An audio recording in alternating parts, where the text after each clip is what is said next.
परमेश्वर का धन्यवाद अर्पित करते हैं आज के इस दिन के लिए। आज के इस रविवार की आराधना सभा में हम आप सबका स्वागत करते हैं, जबकि आज हम पवित्र आत्मा के अवतरण पर्व के पश्चात 11वां रविवार मना रहे हैं।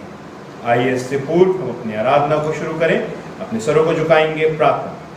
महान जीवित सामर्थी परमेश्वर, हम हृदय से आपका धन्यवाद अर्पित करते हैं प्रभु, आपकी तमाम आशीषों के लिए, और विशेष रूप से उस आशीष के लिए जहां आपने हमें स्वतंत्र इच्छा दी है, स्वतंत्रता दी है कि हम प्रभु परमेश्वर आपके उस लहू के जरिए से प्रभु परमेश्वर उस आज़ादी को प्राप्त करें जो पापों के बंधन में प्रभु परमेश्वर हमें दी गई।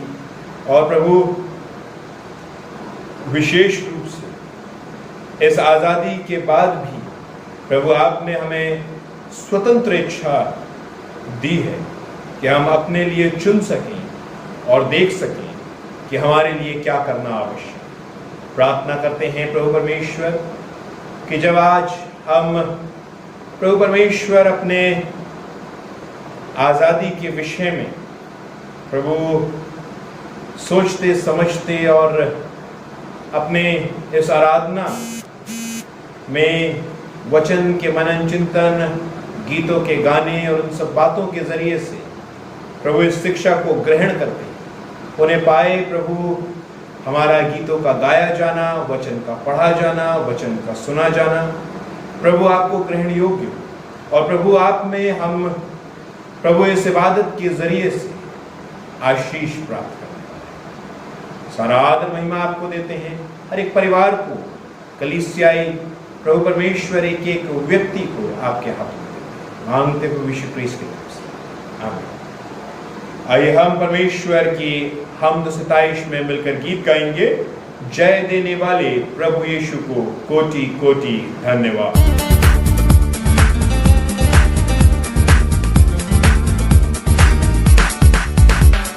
जय देने वाले प्रभु यीशु को कोटि कोटि धन्यवाद। जय देने वाले प्रभु यीशु को कोटि कोटि धन्यवाद। जय देने वाले प्रभु यीशु को कोटि कोटि धन्यवाद। जय देने वाले प्रभु यीशु को कोटि कोटि धन्यवाद।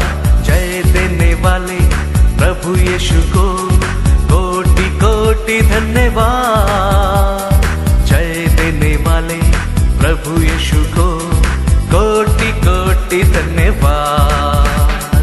हालेलुया हालेलुया गाएंगे, हालेलुया हालेलुया गाएंगे, हालेलुया हालेलुया गाएंगे, हालेलुया हालेलुया गाएंगे। यीशु जिंदा है, वो आने वाला है। यीशु जिंदा है, वो आने वाला है।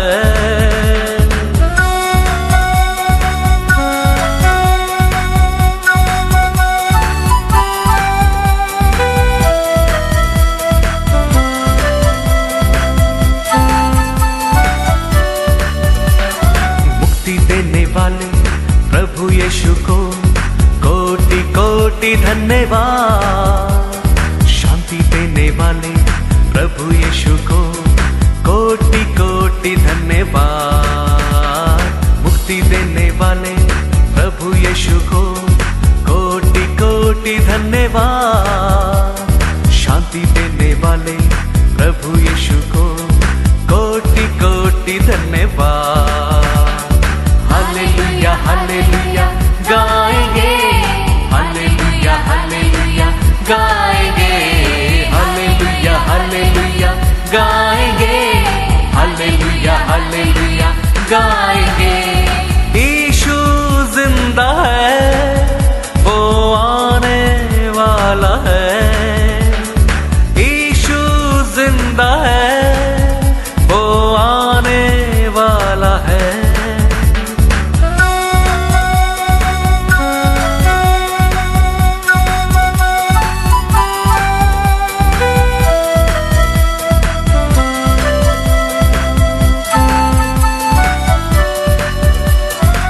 चंगा करने वाले प्रभु यीशु को कोटि कोटि धन्यवाद। आनंद देने वाले प्रभु यीशु को कोटि कोटि धन्यवाद। चंगा करने वाले प्रभु यीशु को कोटि कोटि धन्यवाद। आनंद देने वाले प्रभु यीशु को कोटि कोटि धन्यवाद। हालेलुया हालेलुया गाएंगे, हालेलुया हालेलुया गाएंगे। पुराने नियम के पाठ के लिए हम निकालेंगे व्यवस्था विवरण की पुस्तक, व्यवस्था विवरण की पुस्तक उसका 6वां अध्याय, उसकी 20 आयत से लेकर उसकी 25वीं आयत तक।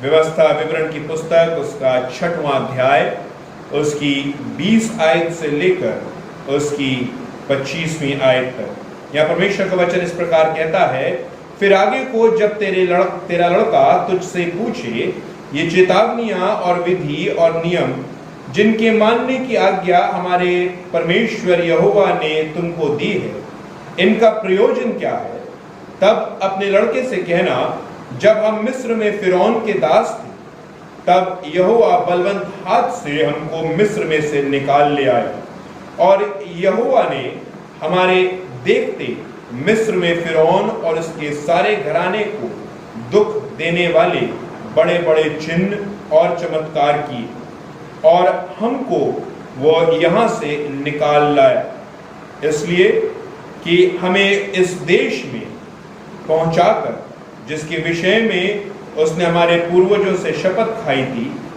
इसको हमें सौंप दे। और यहोवा ने हमें ये सब विधियां पालन करने की आज्ञा दी, इसलिए कि हम अपने परमेश्वर यहोवा का भय माने और इस रीति सदैव हमारा भला हो और वो हमको जीवित रखे, जैसा कि आज के दिन है। और यदि हम अपने परमेश्वर यहोवा की दृष्टि में उसकी आज्ञा के अनुसार इस सारे नियमों को मानने में चौकसी करें, तो वो हमारे लिए धर्म ठहरेगा। ये परमेश्वर का वचन है, परमेश्वर का धन्यवाद हो। नए नियम के पाठ के लिए हम निकालेंगे पौलुस रसूल की पत्री गलातिया की कलीसिया के नाम, उसका 5वां अध्याय, उसकी पहली आयत और उसके बाद उसकी 13 आयत से 18 आयत तक। गलतियों की पत्री उसका 5वां अध्याय, उसकी पहली आयत और फिर 13 से 18 आयत तक।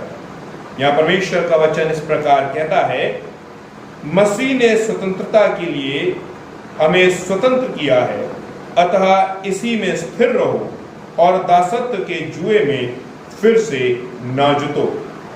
13वीं आयत, हे भाइयों, तुम स्वतंत्र होने के लिए बुलाए गए हो, परंतु ऐसा ना हो कि यह स्वतंत्रता शारीरिक कामों के लिए अवसर बने, वरन प्रेम से एक दूसरे के दास बने, क्योंकि सारी व्यवस्था इस एक ही बात में पूरी हो जाती है, तू अपने पड़ोसी से अपने समान प्रेम रख।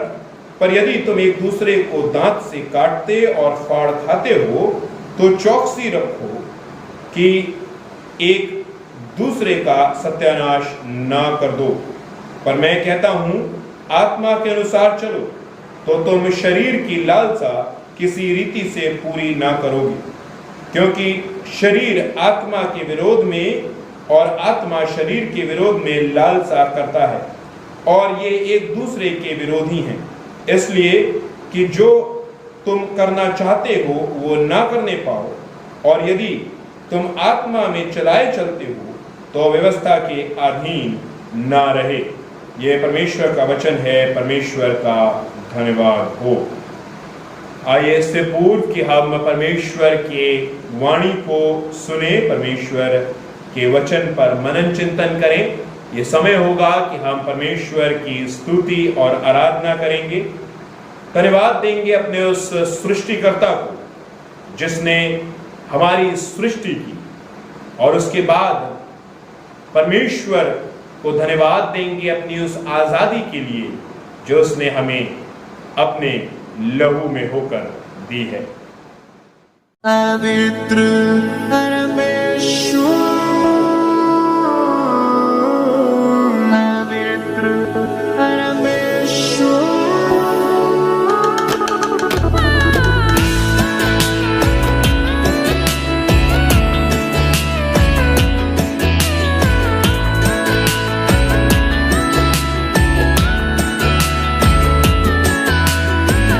सृष्टिकर्ता यीशु मेरे, युगों के प्रभु यीशु मेरे, सृष्टिकर्ता यीशु मेरे, युगों के प्रभु यीशु मेरे। ऊंचा है तेरा नाम, स्तुति पे विराजमान, चंगा करने वाला, राजाओं का राजा। आता हूँ तेरे चरणों में, पवित्र परमेश्वर तेरी आराधना करूं। सामर्थी परमेश्वर तेरी वंदना करूं। पवित्र परमेश्वर तेरी आराधना करूं। सामर्थी परमेश्वर तेरी वंदना करूं।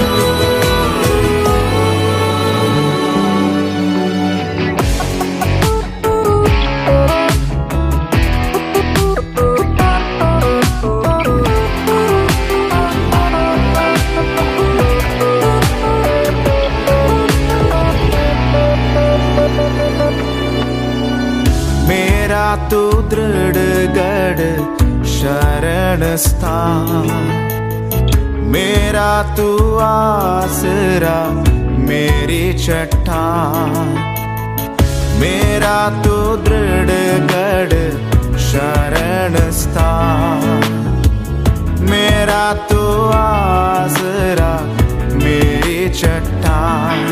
आदर के योग्य है तू, स्तुति के योग्य है तू, तेरी ही महिमा में करूं।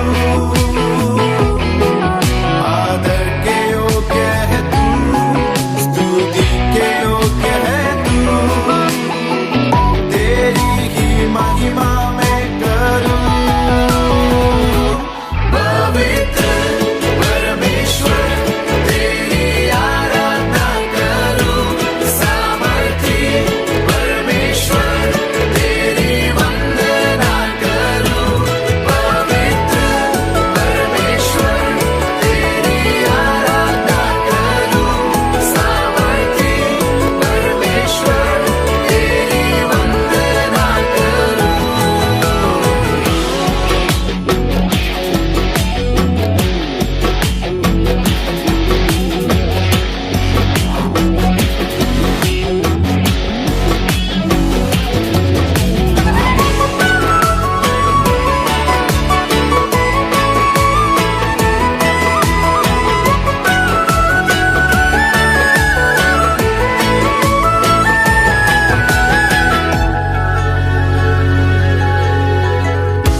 जो मुझको छुड़ाता।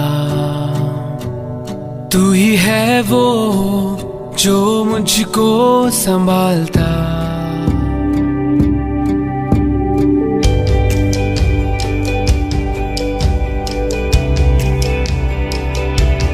तू ही है वो जो मुझको छुड़ाता। तू ही है वो जो मुझको संभालता। देखता हूँ मैं जब तेरे क्रूस की ओर। तू ही है वो जो मुझको बचाता। मैं आजाद हूँ। मैं आजाद तेरे लहू से हुआ हूँ। मैं आजाद हूँ। मैं आजाद तेरे लहू से हुआ हूँ।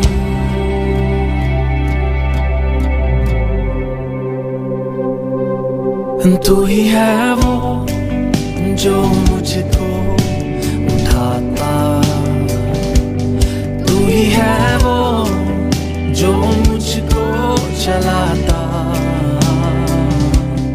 देखता हूँ मैं जब तेरे क्रूस की ओर।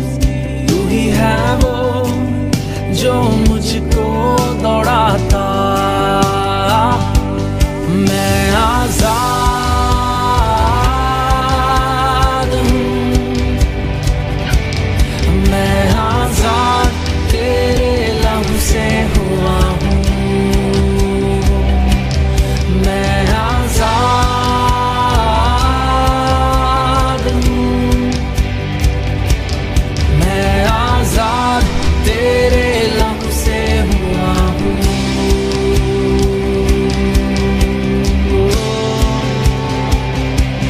टूटे सारे बंधन आजाद मैं हुआ हूँ। मैं आजाद तेरे लहू से हुआ हूँ। टूटे सारे बंधन आजाद मैं हुआ हूँ। मैं आजाद तेरे लहू से हुआ हूँ। टूटे सारे बंधन आजाद मैं हुआ हूँ। मैं आजाद तेरे लहू से हुआ हूँ। टूटे सारे बंधन आजाद मैं हुआ हूँ। मैं आजाद तेरे लहू से हुआ हूँ। मैं आजाद हूँ। मैं आजाद तेरे लहू से हुआ हूँ। मैं आजाद हूँ। मैं आजाद तेरे लहू से हुआ हूँ। मैं आजाद हूँ। मैं आजाद तेरे लहू से हुआ हूँ। मैं आजाद हूँ। मैं आजाद तेरे लहू से हुआ हूँ।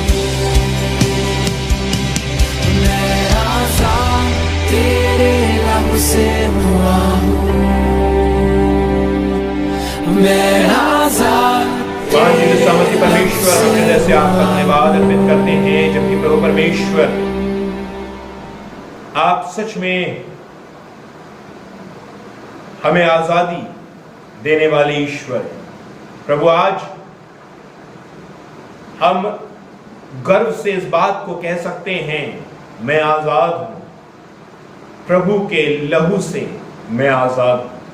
प्रभु हम प्रार्थना अर्पित करना चाहते हैं विशेष रूप से, जब आज प्रभु परमेश्वर उसी आज़ादी के विषय में हम मनन चिंतन करते हैं, उन्हें पाए प्रभु परमेश्वर कि हम इस बात की समझ और परख को रखने वाले हों कि हमारी ये आज़ादी इस बात की नहीं है कि हम अपनी मनमानी करें, बल्कि हमारी ये आज़ादी इस बात की है कि हम परमेश्वर की वाणी को सुने, परमेश्वर के चलाए चलें और एक दूसरे की आज़ादी के साथ कभी भी खिलवाड़ न करें। सारा आदर महिमा आपको देते हैं, प्रार्थना करते हैं कि प्रभु परमेश्वर इस आज़ादी में हम प्रभु परमेश्वर अपने बलिदान और प्रभु परमेश्वर आपकी भक्ति में निरंतर प्रभु परमेश्वर आगे बढ़ते चले जाए। सारा आदर महिमा आपको देते हैं, मांगते प्रभु यीशु क्रिस्त के नाम से, आमीन। मसीह में प्रिय भाइयों और बहनों, आज हम पवित्र आत्मा के अवतरण पर्व के पश्चात 11वां रविवार मना रहे हैं और आज विशेष रूप से हमने आज़ादी के विषय को लिया है, क्योंकि कल ही हम सब ने अपने इंडिपेंडेंस डे को, अपने आज़ादी के दिवस को मनाया, स्वतंत्रता के दिवस को मनाया और परमेश्वर में हम धन्यवाद अर्पित करते हैं कि परमेश्वर ने हमको ऐसे देश में रखा है जहां हमें आज़ादी है और परमेश्वर में हम उस आज़ादी में होकर अपने कार्यों को कर रहे हैं। आज़ादी हमें दोहरे रूप से मिली है, एक आज़ाद देश की आज़ादी, एक पापों से आज़ादी। आज़ादी जो हमें इस देश में मिली है, एक प्रकार से कह लें तो भौतिक आज़ादी, और एक आज़ादी जो हमको प्रभु यीशु ख्रीस्त में मिली है, फ्रीडम इन क्राइस्ट। परमेश्वर में जब हम आज़ादी के विषय में बात करते हैं तो हम एक ऐसी कल्पना करते हैं जहां एक मनुष्य के ऊपर किसी भी प्रकार का बंधन नहीं है या किसी भी प्रकार की बंदिश नहीं है। अगर हम स्मरण करें उस परिस्थिति को जब हम दासत्व में थे, चाहे पाप के दासत्व की बात करें या भौतिक दासत्व की बात करें, वहां हमारे अधिकारों का या हमारे उस जीवन का कंट्रोल किसी और के हाथ में था और एक प्रकार से कह लें तो हमारे अधिकार में हम अपने लिए कुछ नहीं कर सकते थे। पर जब हम आज़ादी के विषय में देखते हैं, चाहे वो देश में है चाहे वो मसीह में है, आज़ादी का अर्थ वो आज़ादी नहीं है जहां मैं आज़ाद हूं कि मैं अपनी मनमानी कर सकूं, मैं आज़ाद हूं कि जो चाहूं सो कर सकूं, क्योंकि उसी आज़ादी के साथ मेरे को एक नियमावली भी दी गई है। अगर हम अपने देश में देखें तो एक संविधान है, एक कार्य प्रणाली है, कुछ रूल्स एंड रेगुलेशंस हैं जो हमारे देश में होकर हम पर इम्पोज किए गए हैं, कुछ लॉज हैं जो मॉरली हम पर इम्पोज किए गए हैं, सोसाइटली हम पर इम्पोज किए गए हैं, और उन तमाम लॉज को मानते हुए हम अपने जीवन को जी रहे हैं। पर हम फिर भी कह रहे हैं कि हम आज़ाद हैं। आज़ाद क्योंकि हमें स्वतंत्रता दी गई है कि हम उसका पालन करें और अपने देश की बढ़ोतरी में अपनी सेवा को आगे बढ़ाएं। मसीह में भी जो आज़ादी मेरे को और आपको दी गई है, वो आज़ादी मनमानी की आज़ादी नहीं है। वो आज़ादी पापों की बंदिश से आज़ादी है और वो आज़ादी एक प्रकार से परमेश्वर की उस क्रिएशन को रीइंस्टेट करने का कार्य है। जब प्रभु यीशु मसीह में हम आज़ादी की बात करते हैं तो पाप का बंधन तोड़ा गया, और पाप का बंधन जैसे ही टूटा, बलिदान जैसे ही पूरा हुआ, हम जानते हैं कि मंदिर का पर्दा हट गया। वो अलगाव जो परमेश्वर और मनुष्य के बीच में था वो दूर हो गया, क्योंकि मनुष्य आजाद हो गया पाप के बंधन से। मनुष्य आजाद हो गया पाप के बंधन से, और मनुष्य को जब वो आजादी मिल गई तो मनुष्य परमेश्वर के लहू में होकर अपनी उस आजादी को प्राप्त करता है। अगर हम पुराने नियम को देखें तो आप जानेंगे कि पुराने नियम में भी आजादी लहू के छाप के जरिए से मिली थी, और नए नियम में भी आजादी लहू के छाप के जरिए से मिली। पुराने नियम की आजादी एक भौतिक आजादी थी, जहां उतने वाइब्रेंट रूप से उन्होंने आत्मिकता का एहसास नहीं करा था। यूं तो परमेश्वर उनको आजादी दोनों रूप में दे रहा था, क्योंकि उन्हें भौतिक रूप से मिस्रियों के हाथ से परमेश्वर ने आजाद किया, और अब अपनी अगुवाई में लेकर चल रहा था, जो एक प्रकार से अपने आत्मा की अगुवाई में लेकर चलना था। पर पूर्ण आजादी जो आत्मिक रूप में हमको और आपको मिली, वो प्रभु यीशु ख्रीस्त में मिली, शरीर में भी और आत्मा में। और वहां भी जब पुराने नियम में परमेश्वर के जरिए से ये आजाद किए जाते हैं, वहां पर भी इनको एक नियमावली दी गई थी, और प्रभु यीशु ख्रीस्त में भी हमको कुछ आज्ञाएं दी गई हैं। अब व्यक्ति तर्क कर सकता है और कह सकता है कि फिर किस प्रकार की आजादी जब मेरे पर नियम इंपोज कर दिए गए। आजादी उस स्वतंत्र इच्छा की मसीह में कि आप चॉइस कर सकें। You know, we have the freedom of choice. चुन सको कि क्या करना है। यहोशू कहता है, चुन लो कि तुम्हें क्या करना है। मैं और मेरा घराना तो परमेश्वर के सेवा करेंगे, परमेश्वर के पीछे चलेंगे, पर तुम चुन लो कि तुम्हें क्या करना है, क्योंकि तुम आजाद हो। You are free. You are free in your will, you are free in your being to decide what you want to do. But अगर इस आजादी में बने रहना है तो नियमावलियों का पालन करना होगा, क्योंकि जैसे ही मैं उन नियमों से हटूंगा, पाप में प्रवेश कर जाऊंगा, पाप में प्रवेश करूंगा तो बंधनों में बंध जाऊंगा, वापस उस पाप के दासत्व में चला जाऊंगा। आजाद होना आसान है, आजादी में बने रहना मुश्किल। ये देश आजाद हो गया, पर आज भी हम कहते हैं क्या आजादी है? क्योंकि बहुत सारे ऐसे बैरियर्स हैं, बहुत सारे ऐसे सोसाइटल प्रॉब्लम्स हैं जिसको लेकर हम कहते हैं क्या आजादी है? क्या आजादी है हर एक व्यक्ति को उसके मौलिक अधिकारों के प्रति? क्यों? क्योंकि कोई दूसरा व्यक्ति अपनी फ्रीडम को गलत प्रकार से एक्सरसाइज कर रहा है। कोई व्यक्ति अपनी फ्रीडम को गलत प्रकार से एक्सरसाइज कर रहा है। परमेश्वर जब इनको एक सोसाइटी के रूप में पुराने नियम में फॉर्म कर रहा था, तो परमेश्वर इस 6वें अध्याय में इनसे बातचीत करता है, और इस 6वें अध्याय का शीर्षक अगर आप देखें व्यवस्था विवरण की पुस्तक में, तो वहां लिखा है महाआज्ञा। महाआज्ञा। और ये आज्ञा और नियम एक एक करके जब इनको बताए गए हैं, इनके आज्ञा उल्लंघन के चेतावनियों को भी बताया गया है, और आखिरी हिस्से में यह बताया गया है कि इस आज्ञा को तुम्हें अपने आगे आने वाली पीढ़ी को भी बताना है। अपने आगे आने वाली पीढ़ी को भी बताना है कैसे तुम आजाद हुए थे।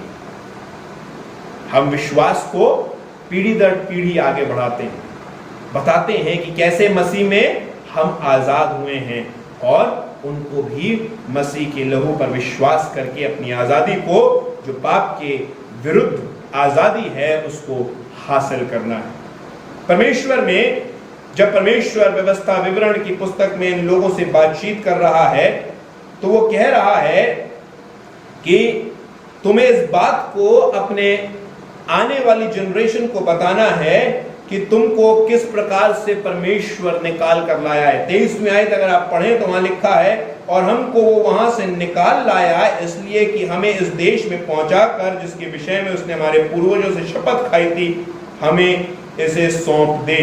और यहोवा ने हमें ये सब विधियां पालन करने की आज्ञा दी है, इसलिए कि हम अपने परमेश्वर यहोवा का भय माने और इस रीति सदैव हमारा भला हो, और वो हमको जीवित रखे जैसा कि आज के दिन है।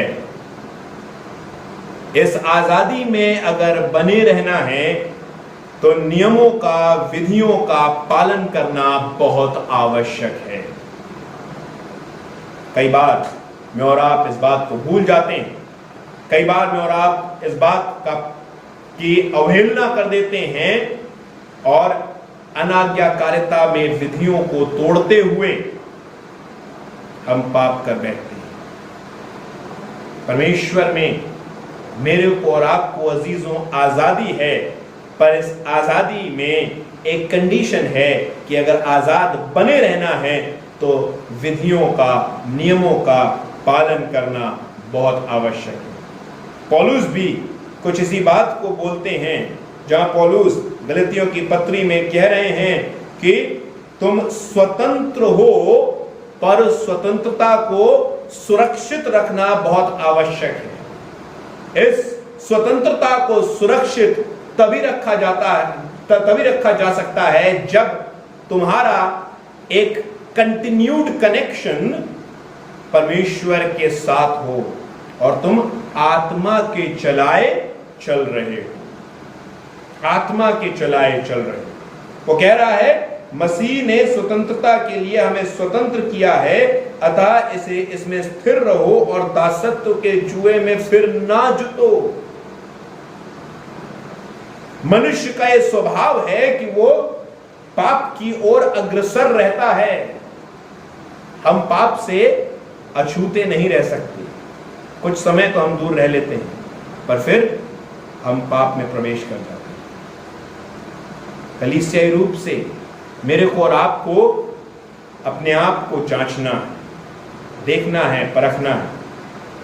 एक कलीसिया, एक समूह के रूप में भी मेरे को और आपको इस बात की समझ और परख को रखना है कि ये आजादी, ये स्वतंत्रता जो मेरे को मसीह में मिली है, जो मेरे को कलीसिया में मिली है, इसको सुरक्षित रखना बहुत आवश्यक है।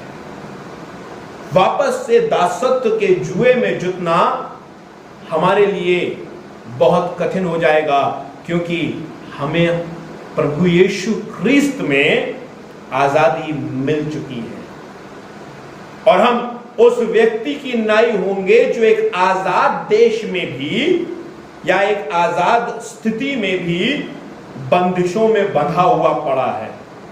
सोचिए कितनी गलत बात होगी या कितनी गलत कल्पना होगी जो हम और आप करेंगे कि मसीह ने उस कॉस्ट को पे कर दिया, मसीह ने मेरे को स्वतंत्र कर दिया, पर मैं उस स्वतंत्रता को बनाए नहीं रख सका और मैं वापस बंदिशों में चला गया। पर मैं और आप इस कार्य को करते हैं अपने व्यक्तिगत जीवन में, अपने पारिवारिक जीवन में, अपने सोसाइटल जीवन में, अपने कलीसियाई जीवन में। बहुत सारी ऐसे कुप्रभाव हैं, ऐसी बातें हैं जिनमें होकर हम कई बार अपने उस स्वभाव के कारण, अपने उस मन की दुष्टता के कारण कार्यों को करते हैं जिसमें होकर हम अपने स्वतंत्रता को सुरक्षित नहीं रख पाते। पौलुस चाहता है कि गलतियों की कलीसिया उन कुप्रभावों से बाहर निकले, इसलिए वो कह रहा है कि तुम इन कार्यों में ना लिप्त हो। क्यों? क्योंकि जब तुम इन कार्यों में लिप्त होगे तो अपनी स्वतंत्रता को कॉम्प्रोमाइज करोगे। 19वीं आयत से अगर आप पढ़ेंगे तो वो जो कार्य हैं जो उस कलीसिया में हो रहे हैं उनको पौलुस वहां एक के बाद एक गिनाता है। परमेश्वर में हम आज उस बात में नहीं जाना चाहते कि हम एक दूसरे के पाप एक दूसरे को गिनाएं, पर परमेश्वर के सामने हम सब एक समान हैं और परमेश्वर हम सबको जानता है, वो समझता है। मैं मनुष्य से मनुष्य बातों को छुपा सकता हूं, पहरावे को पहन सकता हूं, पर परमेश्वर हर एक बात को जानता है। वो मेरे सच को जानता है, वो मेरे झूठ को जानता है, वो मेरे उन बातों को जानता है जिनमें होकर मैं दासत्व में हूं, और वो उन बातों को जानता है जो मैं बंद कमरों में करता हूं। पर सवाल ये है कि आज जब हम स्वतंत्रता के विषय में मनन चिंतन कर रहे हैं, आज जब प्रभु यीशु ख्रीस्त ने ऑलरेडी मेरे और आपके लिए एक कॉस्ट को पे करके मेरे और आपकी स्वतंत्रता को खरीदा है, तो क्यों ऐसा हो कि मैं और आप वापस से दासत्व में प्रवेश करें? क्यों ऐसा है? शरीर के कामों को त्यागने की बात की जा रही है। बहुत ज्यादा मुश्किल नहीं है कि हम इस कार्य को करें। स्वतंत्र इच्छा है, पर स्वतंत्र इच्छा को एक्सरसाइज करते हुए कहीं ऐसा ना हो कि हम दासत्व में चले जाएं, क्योंकि तब स्वतंत्रता नहीं रहेगी, तब मैं और आप दासत्व में ही होंगे। प्रभु में प्रिय भाइयों और बहनों, यह आवश्यक है कि जो आज़ादी प्रभु में मुझे मिली है, वो आज़ादी जो उसके लहू के जरिए से मिली है, वो आज़ादी जो उसके बलिदान के जरिए से मिली है, वो आज़ादी जो बड़े दर्द के साथ उसने मेरे और आपके लिए प्राप्त की है, उस आज़ादी का आदर हम करें, उस आज़ादी का मान हम रखें। You know, salvation is not a license to sin. Salvation is not a license to sin. उद्धार मुझे अधिकार नहीं देता है या एक लाइसेंस नहीं दे देता है कि मैं पाप करता रहूं। क्यों? क्योंकि मुझे पता है कि उस उद्धार के जरिए से मेरी पाप क्षमा है।